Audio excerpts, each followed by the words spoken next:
পরম প্রেমময় শ্রী শ্রী ঠাকুর অনুকূলচন্দ্রের মুখনিসৃত বাণী নারীর নীতি গ্রন্থ থেকে পাঠ।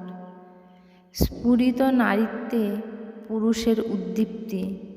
নারী যতই তাহার বৈশিষ্ট্যে মুক্ত হইবে, পুরুষে সেই সংঘাত সংক্রামিত হইয়া পুরুষত্বকে ততই উদ্দাম ও উন্নত করিয়া তুলিবে।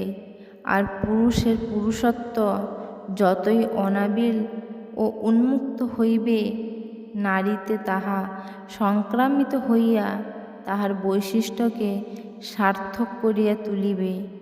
প্রকৃতি ও পুরুষের ইহাই প্রকৃত লীলা, যে লীলায় ভগবান মূর্তিমান হইয়া তাহার প্রকৃতিতে অধিষ্ঠিত থাকেন।